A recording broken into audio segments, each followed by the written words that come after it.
One last song for her dying baby, then a lone rancher stepped through the blizzard.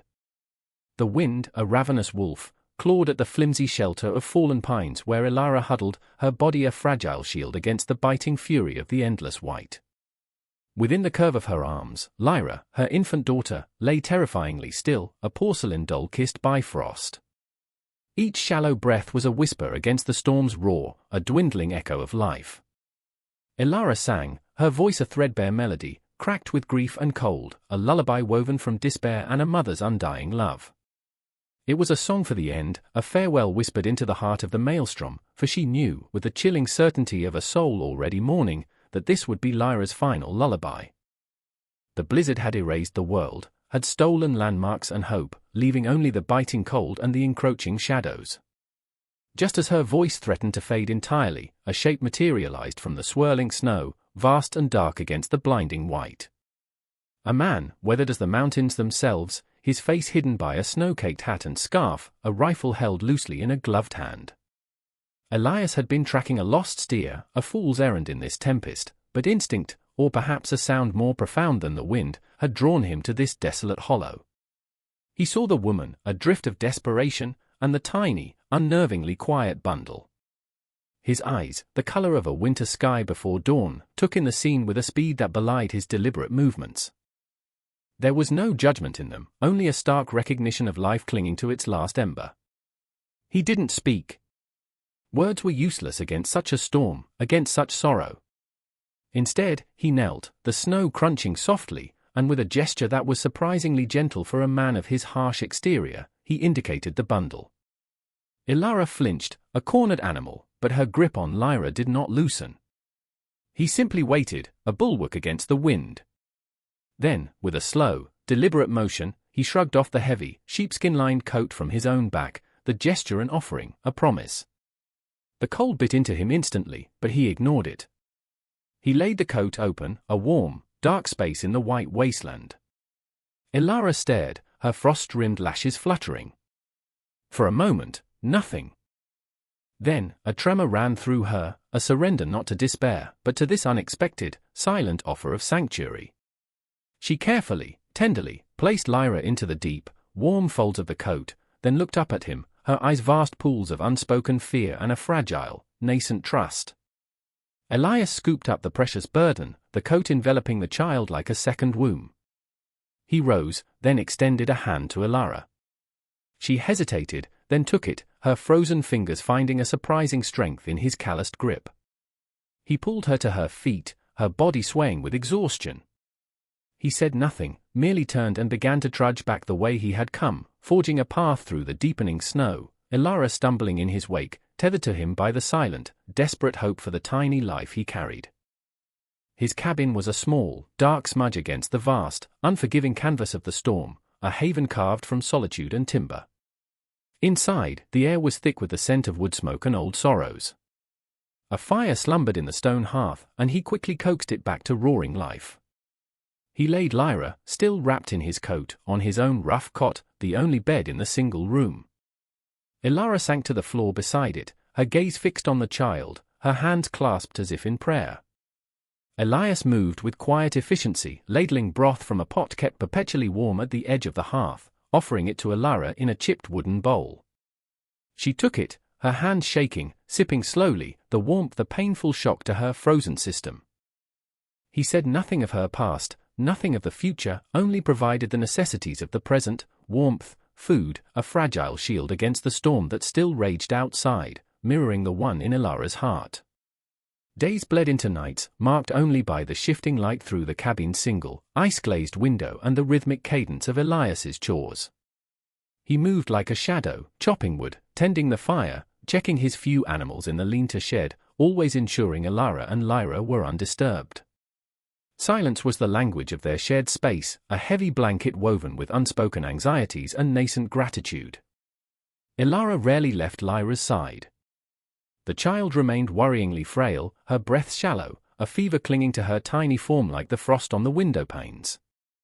Yet, she clung to life, a testament perhaps to the fierce, unwavering devotion of her mother, or the unexpected sanctuary of this silent man's home.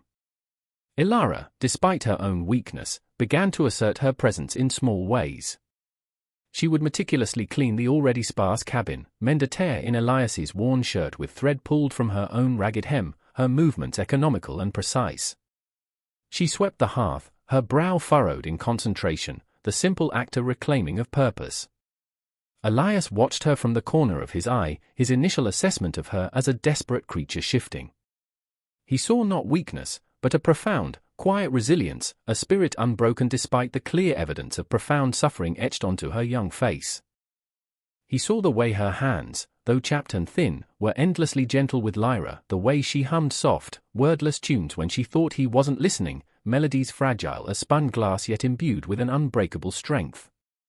He began leaving small offerings, a bit of dried fruit he'd saved, a smoother piece of wood for her to whittle into a toy for Lyra, should the child ever need toys. Each offering was left without a word, and accepted with a silent inclination of her head, a fleeting glance that held more meaning than any spoken thanks. Communication existed in these shared tasks, these unspoken acknowledgments.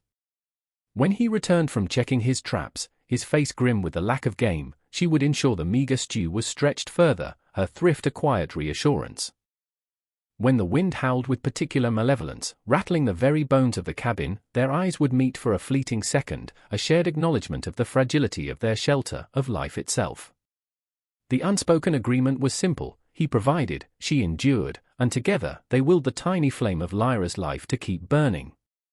His pity had long since transformed into a hesitant respect, then a burgeoning, unfamiliar curiosity about the woman who carried such sorrow with such dignity. He wondered about the story behind her haunted eyes, the reason for her flight into the heart of a killer storm. One evening, the fragile peace was shattered. Lyra began to cough, a dry, rasping sound that tore through the quiet cabin, each cough followed by a weak, whimpering cry. Her fever, which had seemed to recede, spiked alarmingly. Her skin was flushed, her breathing ragged and fast. Ilara's composure, so carefully maintained, crumbled. A choked sob escaped her as she cradled Lyra, rocking her, her whispered pleas lost in the child's distress. Elias, usually so stoic, felt a sharp pang of something akin to panic. He moved to the cot, his large frame casting a shadow over them. Ilara looked up, her eyes wide with terror, a mirror of the helplessness he felt. "She's burning," Ilara whispered, her voice raw. "She won't take water." He reached out, his calloused hand surprisingly steady as he touched Lyra's forehead. The heat was like a furnace. For a long moment, he stood there, the stoic protector rendered powerless. Then, a memory surfaced, a fragment of his own buried past, a similar fever, another small hand. He pushed it away, focusing on the now. He fetched a clean rag and a bowl of snowmelt, his movements urgent but controlled. He knelt beside Ilara, gently taking the rag and dipping it, wringing it out. "We call her," he said, his voice gruff, the first full sentence he'd spoken to her directly about Lyra's illness. Ilara nodded, her fear making way for a desperate focus. Together, they bathed Lyra's tiny limbs, their hands occasionally brushing, a spark of shared, frantic purpose in the dim light. Hours passed in this tense vigil.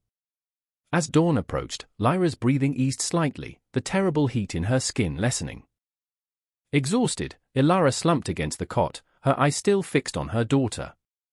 Elias watched her, the raw vulnerability of her grief and love laid bare. The silence returned, but it was different now, charged with the intimacy of shared crisis. He stirred the fire, the crackle of logs a comforting sound. "The town," Ilara began, her voice barely audible, husky from fatigue and unshed tears. "They cast us out." Elias turned, waiting. He didn't prod, didn't question, simply offered his silent attention. "They said Lyra was a bad omen. Born under a dark moon, they claimed. Her father. He believed them." Her words were like stones dropped into a deep well, each one heavy with pain.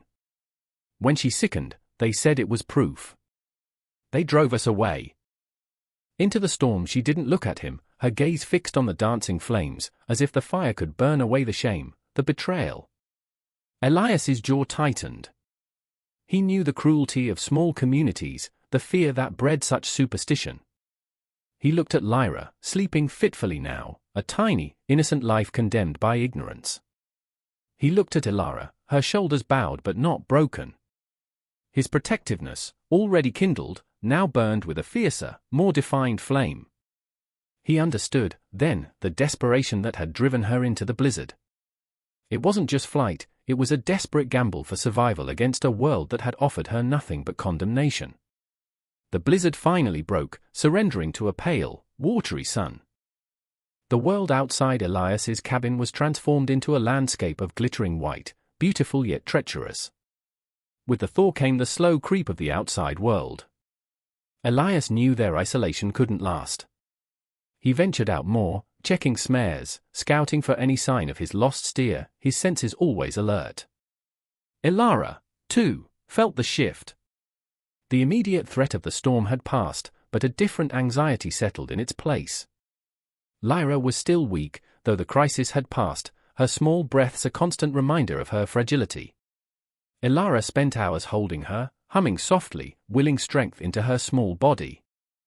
She found a patch of wintercress near the cabin, its hardy green a defiant splash against the snow, and made a thin, nourishing broth for Lyra, a trick her own grandmother had taught her. Elias watched her resourcefulness, a quiet admiration growing in his chest. He saw the wisdom in her hands, the innate knowledge she possessed. One afternoon, as Elias was splitting wood, a figure appeared at the edge of the clearing. A man, stout and stern-faced, wrapped in furs, his eyes narrowed with suspicion. It was Jedediah, an elder from the nearest settlement, a place Elias usually avoided. Jedediah's gaze swept over the cabin, lingering on the thin curl of smoke from the chimney, then fixed on Elias. "Heard tell you weathered the storm, Elias," Jedediah called out, his voice carrying a judgmental edge. "Heard other things too." Elias merely leaned on his axe, his expression unreadable. "What things, Jedediah?" "A woman. A child. From the outlands. Some say she's cursed. Brought the bad weather with her." Jedediah spat onto the snow. Elara, who had been inside trying to coax Lyra to take a few sips of the cress broth, froze. She heard the voices, the accusation in the tone. Her heart hammered against her ribs. Elias didn't even glance towards the cabin. His voice, when he spoke, was low and even, like stones rumbling in a riverbed. "I found a woman and her babe freezing to death. Offered shelter. Nothing more shelter to a pariah."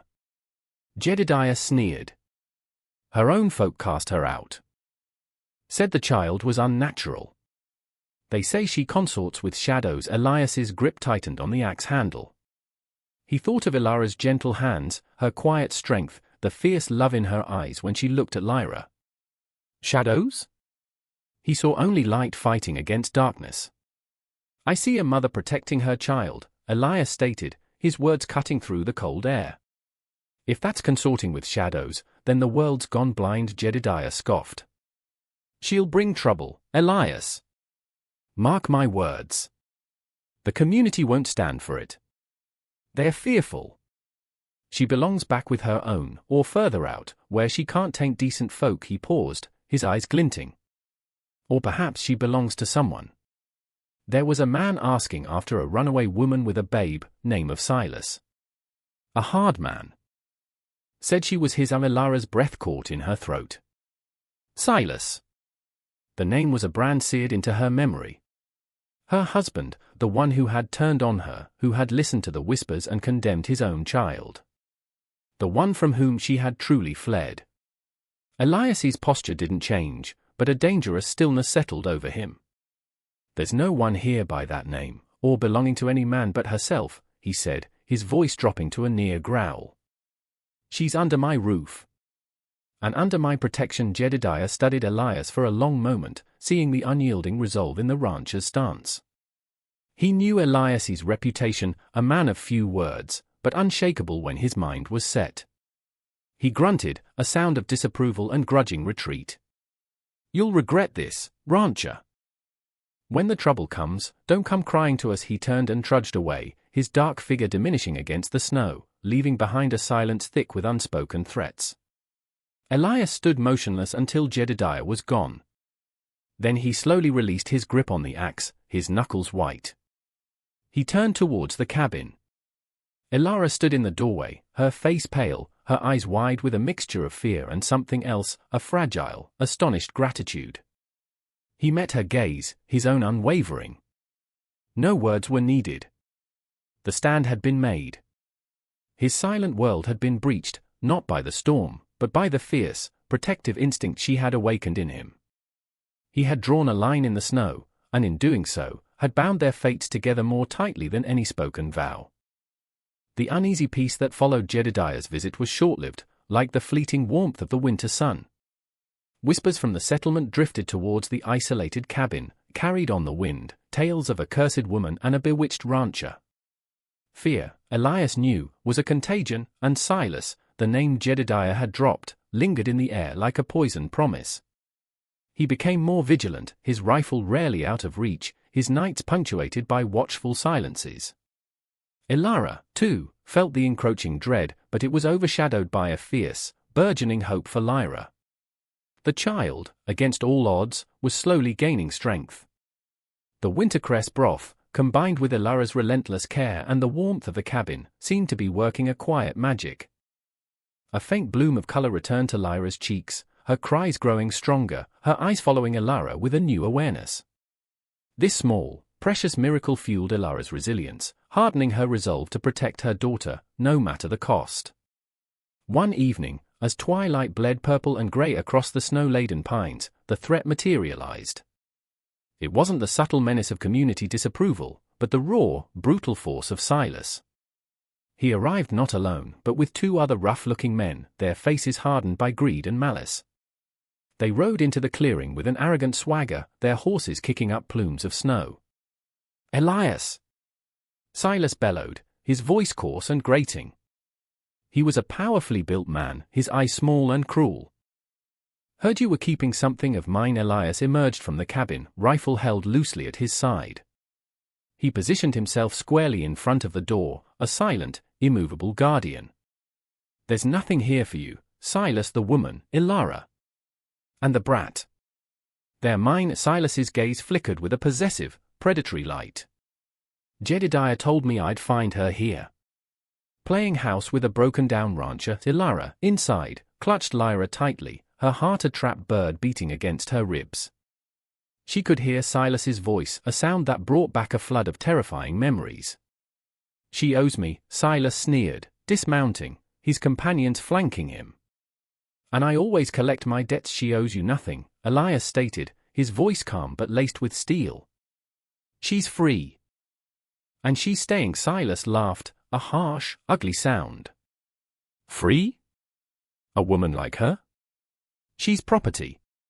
And you, old man, are trespassing on my claims." He took a step forward. "Give her up, and we'll leave you to your miserable patch of dirt." Elias didn't flinch. "You'll leave. Now. Or you'll be carried out." The air crackled with tension. Silas's eyes narrowed, his hand inching towards the knife at his belt. Suddenly, a low growl ripped through the twilight stillness. From the dense woods bordering the clearing, a pair of timber wolves emerged, their eyes glowing like embers in the fading light. They were lean, hungry, drawn by the scent of horses and men, or perhaps by something else, some instinct that sensed the wrongness of the scene. Silas and his men froze, their bravado faltering. Wolves were a common peril, but these were unusually bold, their presence unsettling. As the men tensed, their attention divided, Elara acted. Fear still coiled in her belly, but the primal need to protect Lyra, and now Elias, overrode everything. She remembered stories from her grandmother, whispers of the old ways, of sounds that could speak to the wild. She stepped just outside the cabin door, Lyra secure in one arm, and raised her free hand. Then she did something extraordinary. She emitted a sound, not quite a whistle, not quite a call, but a low, ululating note that seemed to resonate with the very air, a sound that spoke of ancient pacts between humans and the wild. It was a sound Elias had never heard, deeply resonant and strangely calming, yet carrying an undeniable authority. The wolves, which had been advancing slowly, paused. Their ears twitched. They looked towards Elara, their amber eyes fixed on her. The men stared, momentarily stunned by this strange turn. Silas recovered first. "What devilry is this?" he snarled, unnerved. But the moment of hesitation was all Elias needed. He raised his rifle, not to fire at the wolves, but as a clear, unmistakable warning to Silas. The woman spoke, Elias said, his voice carrying the weight of the mountains. "The wild listens. Perhaps you should too." Leave. The wolves didn't attack. They stood their ground, a silent, formidable barrier between Silas's party and the cabin. Silas looked from the wolves to Elias's steady rifle, then to Elara, whose gaze, though fearful, held a new, unshakable strength. The combination, the armed rancher, the uncanny woman, the watchful predators, was too much. Cursing under his breath, Silas remounted, his men scrambling to follow. "This isn't over," which he spat towards Elara, but his threat lacked its earlier conviction. They wheeled their horses and galloped away, disappearing into the gathering darkness as quickly as they had come. The wolves lingered for a moment longer, then, as if their purpose was fulfilled, they melted back into the trees, silent as shadows. Elara sagged against the doorframe, the strange sound dying in her throat, her body trembling with reaction. Lyra, miraculously, had slept through the entire ordeal. Elias lowered his rifle, his gaze fixed on Elara with a new awe. He had witnessed courage, yes, but also something more, something profound that he couldn't name. He knew, with absolute certainty, that her strange, beautiful call had not been mere chance. She had, in that critical moment, saved them all. In the aftermath of Silas's retreat, a profound quiet settled over the cabin, deeper and more resonant than before. The external threat had been faced, not just by Elias's strength, but by Elara's unexpected, almost mystical connection to the wild. The incident had stripped away the last vestiges of their formal distance, forging a bond tempered in shared peril and mutual reliance. Lyra, oblivious to the danger she had been in, gurgled softly in Elara's arms, a small, warm weight that anchored them both to the present. Elias watched Elara soothe her child, his expression softened by a complex mix of relief, wonder, and a deep, burgeoning tenderness that surprised him with its intensity. He had lived a solitary life for so long, barricaded against emotion, that the feelings Elara and Lyra evoked in him were like a thaw after a long, hard winter. He walked over to where Elara stood, her shoulders still trembling slightly. He reached out, not to touch her, but to gently take Lyra from her arms. Elara looked up, surprised, but relinquished the child. Elias cradled Lyra awkwardly at first, his large, calloused hand seeming impossibly rough against her delicate form, but there was a surprising gentleness in his hold. Lyra blinked up at him, her dark eyes curious. "She's strong," Elias said, his voice gruff but imbued with a new warmth. Like her mother, Elara's breath hitched. It was the closest he had ever come to a direct compliment, a simple acknowledgement that resonated deeply within her. She looked at him, truly looked at him, seeing beyond the stoic rancher to the man beneath, a man who had offered her sanctuary when the world had cast her out, who had stood against danger for her, who now held her child with such unexpected care. The silence that fell between them was no longer one of mere cohabitation, but of understanding, of shared experience, of emotions too profound for easy words.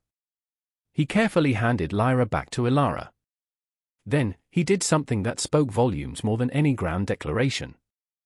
He reached for a small, carved wooden bird he had whittled during the long winter nights, a rough but recognizable robin. He pressed it into Elara's hand.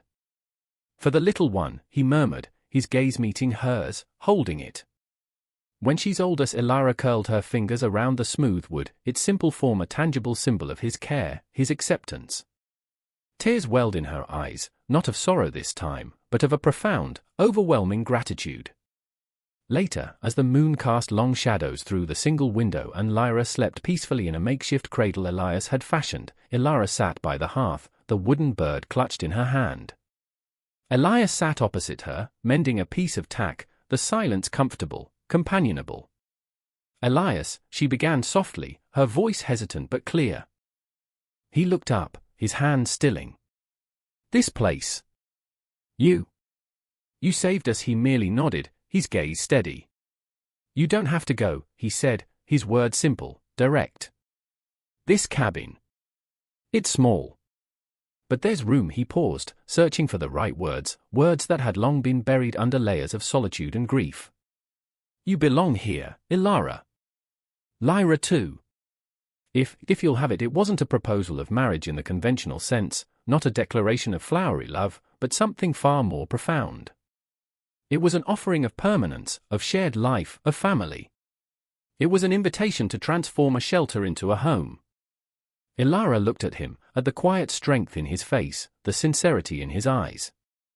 She saw the lines of past sorrows, but also the flicker of a new hope. She thought of the cold, judgmental world she had fled, and then of the warmth, the safety, the unexpected kindness she had found here. A slow smile, the first genuine smile Elias had ever seen from her, touched her lips. It was like the sun breaking through after a long storm.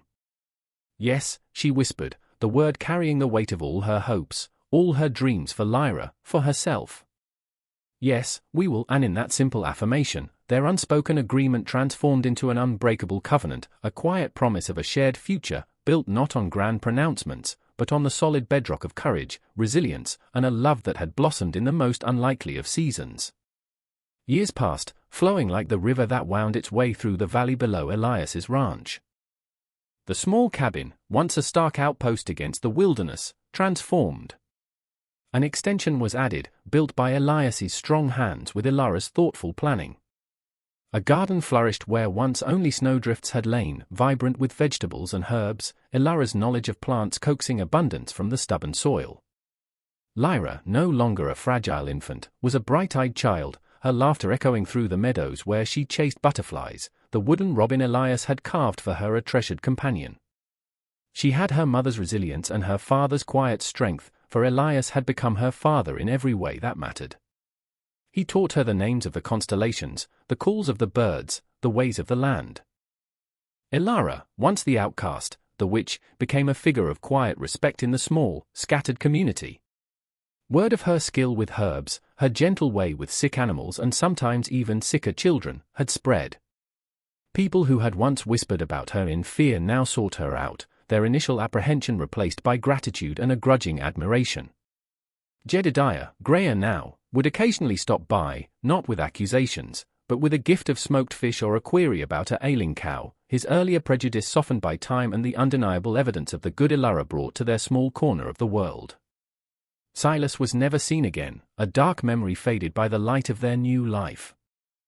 The wolves, too, kept their distance, though sometimes, on a still night, Ilara would hear their distant calls, a wild music that resonated with a part of her soul, a reminder of the raw, untamed world and the unexpected kinship she had found within it. Elias and Ilara's love was like the ancient pines that surrounded their home, deep-rooted, steadfast, and enduring. It was a love expressed not in grand pronouncements or passionate displays, but in the quiet rhythm of their shared days, in the way he'd watch her tending her garden, a gentle smile touching his lips, in the way she'd place a comforting hand on his arm after a long day's work, in the shared glances over Lyra's sleeping form, a silent acknowledgement of the miracle of their family. Their life was a testament to the enduring power of compassion, the resilience of the human spirit, and the extraordinary transformations that can occur when two lonely souls find solace and strength in one another. Their home was a sanctuary, not just from the harshness of the wilderness, but from the cruelties of a world that too often judged what it did not understand. It was a place where love had not only survived, but had blossomed, a vibrant, hardy flower pushing through the frozen earth, a quiet song of hope against the silence of the vast, indifferent landscape. The lullaby Ilara had once sung in despair for her dying child had become a song of life, a melody of belonging, echoed in the laughter of Lyra, the steady beat of Elias's heart, and the gentle whisper of the wind through the trees that sheltered their peaceful, enduring love.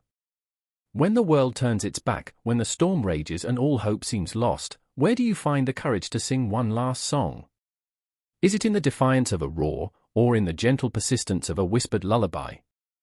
This story reminds us that even in the deepest snows of despair, the warmth of a single, unexpected kindness can thaw the most frozen heart, and that true strength often lies not in loud declarations, but in the quiet resilience of the human spirit, in the unspoken promise to protect, to nurture, to simply be there.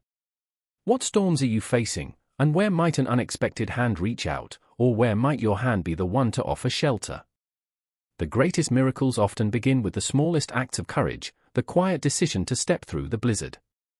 If this tale of survival, love, and the magic of found family resonated deep within your heart, if it stirred something in your soul, we invite you to subscribe to our channel.